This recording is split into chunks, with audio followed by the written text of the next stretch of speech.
Hey guys, it's Tom here again. And in this little tutorial, I will show you this shot I created here. I used this clip below here and created this composition in the top. I will not do a video like my last tutorial where I explain everything step by step, but I go through everything and you can also download the project file with all the assets for yourself. And I try to explain the thinking process behind everything so you can understand how I create stuff like this and understand my thoughts. Alright. With all that said, let's dive in. I mostly start with the background here. So in this case, the background is just created with a sky. So I started with the sky here and I used the motion tile to make it bigger. And you maybe ask why you don't just move it down here, because I can easily move down and have more space. But if I place my mountains here, and my mountains are just a picture as well, just with the mask, there are some rules to make a scene look cinematic. And for this, you can activate your proportional grid over here. And now you can see this grid here. And if you have a sky, you want to place it in this area here, or you want to place it in this area here. So the ground is over here in this area, or the ground is over here in this area. So we can try it out. If I move the mountains up here, like so, you can see this also looks pretty nice. If I would use it like so, or basically like this, it doesn't look really nice like this. So always try to make the mountains in this area over here, for example, or in this area, so you always keep 2/3 of the sky or the mountains or the ground or whatever you use for your environment. Alright. After the mountains, I also did some comping. So the mountains here are a little bit too yellowish and I need a little bit more orange. So I added this as well. And then just at the end, I use defocus. So with this, I just use a camera lens blur here to defocus the background. Now let's move up again. After that, I imported my character. I used some effects on it just to make it darker, like so. Important here is, if you have a strong light source later on in your back scene, the foreground will be really just a silhouette. Here you can basically see some references for this. So if you have a strong light source over here, you just see the silhouettes of the characters in this case. So this is why I make my character darker here. And then I also added some shadows, some highlights. And then the glow spots. The glow spots are basically for the glowing where the scars and the particles are. So it's also growing over the time, like so. This here is just a tritone and exposure. And here you can see then with the mask, I just expand the mask path. So it's growing here a little bit. For the light wrapping, I just faked it a little bit for the character. This is just a gradient over here. So if I only watch the gradient, you can see it here, like so. So I make the brightest part of the gradient to the light source. The light source will be over here. And the darkest part will be over here. So I did it like this. Then I lowered the opacity. And I also used the hard light for this here. Now let's move on to the piece in the face, because this was a little more technical. We can dive in here as well. So the piece is starting with a freeze frame of the character. And then I created a little movement motion. Most of the time I just animate the first and the last frame. And then I go every second frame or every third frame, depends on the animation of the anime, that I freeze the position there as well, so it looks animated like it would be in an anime. So now we come to the particle part. Normally I would do something like this also in Houdini, but in this case I decided to do it in After Effects, also just to try some stuff out. I used a mask here, so the piece here is a little bit disappearing. Then I duplicated the layer, and without the effect on this, you can see it's only appearing. So together it would be completely the normal piece here, as you can see. And then I used the scatter effect here. And because the scatter effect is just creating the pieces, but you don't have the ability inside the scatter to delete the pieces here over the time. So I created a little own technique here. So I use a simple choker for this. So over the time, if they flowing inside the mask, you can see they slowly disappear here. And this is basically a simple choker is an effect if I use a square for this here, a white square, and use the simple choker effect on this. You can see as soon as I increase the choke mat, it will shrink. And this is basically what's here happening with the fade. Alright. Now after that, I also created a little feather here as well, because I wanted to split it up later on. So if the particles flying up here, I have the particles over here that are darker from the piece. And later on they should glow, so I can invert it and these pieces can glow later on. So now that we also got a piece, we can move on to the scars. For the scars, I created a little mask over here. So I got the white areas here and the black. The black, so it's getting a little bit of depth. And inside the scars, you can see here, I created a little comp. It's a black and white mask for Mitsuo again. And the cracks here, so the scars are basically just some images I placed on the face. You can also track it on the face if you have an animated face, for example. And then I animated the mask so it looks natural growing here to hide also some stuff. So basically this would be the scars, so I could basically also do it like this. But you can see the hair should also be over the scars in some cases. As you can see here, it would look like this because the scar should be behind the hair. And this is why I also masked out the hair a little bit. So it's behind. So it's just this comp here basically. Just in these areas where it's also above the scars. And at the end I also added the piece again. So also the piece that's above the scars will hide the scars later on. Now I got my mask. So I duplicated the layer and used the same mask I created as a Lumetri matte. So I got it completely transparent here.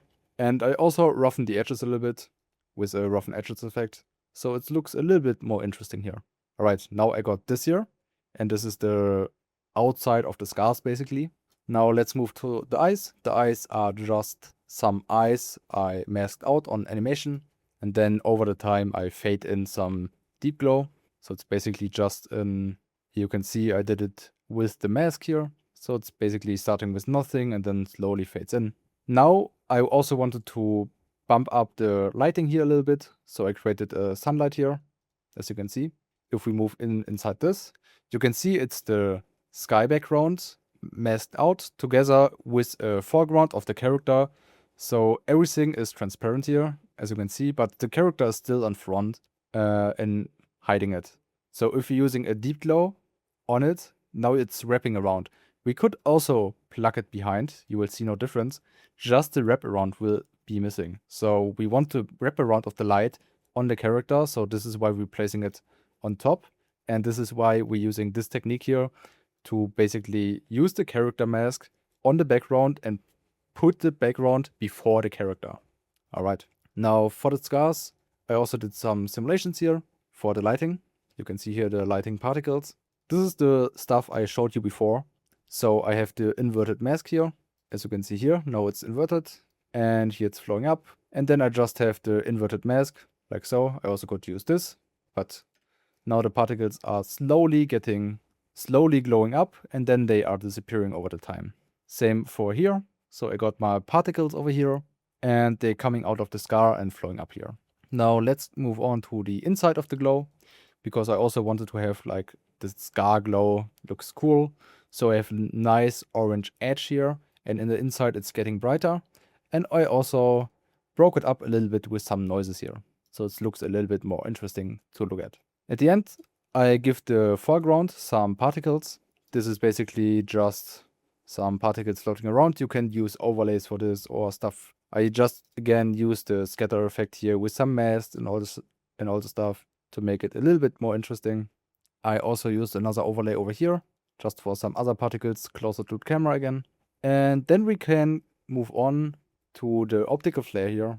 I just use a little optical flare.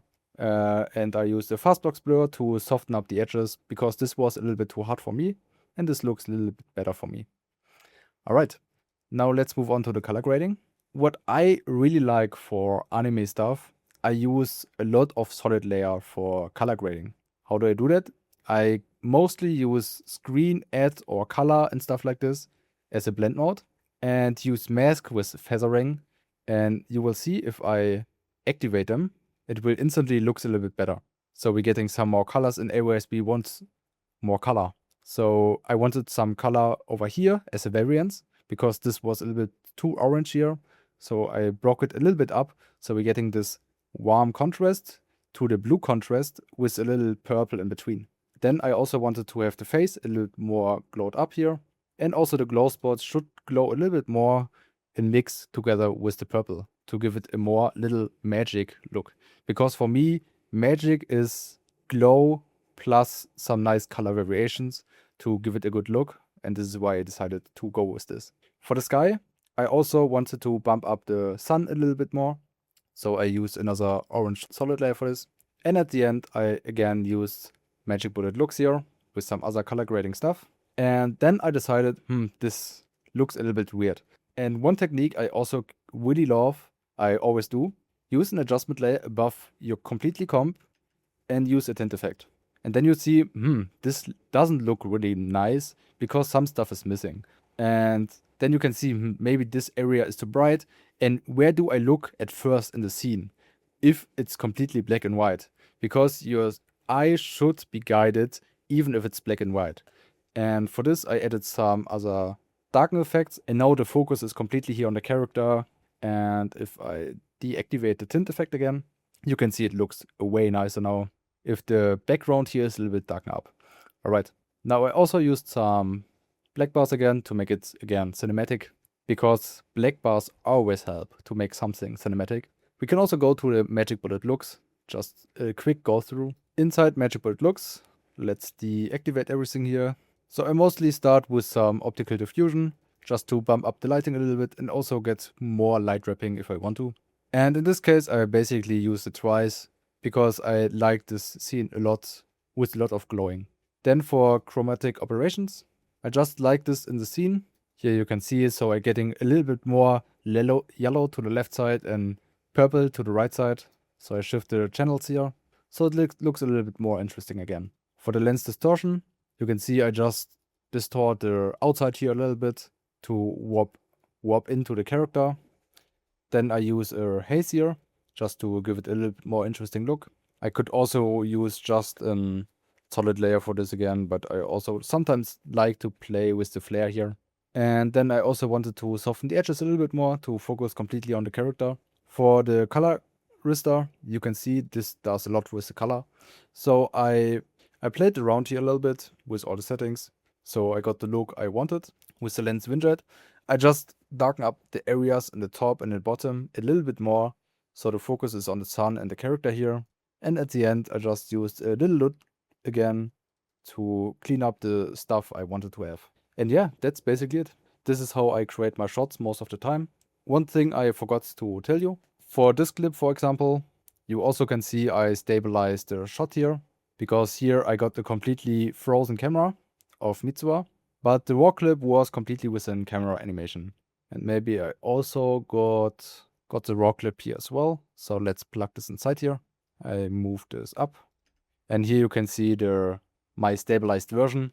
So it basically just looks that the zoom of the camera is changing. So I don't want to explain now how I stabilize this shot, for example. But if you're interested in that, you can write it in the comments. I maybe do another video about this topic. But yeah, that's it with this video here. And if you have any questions, feel free to ask. And yes, thanks for watching and see you in the next one.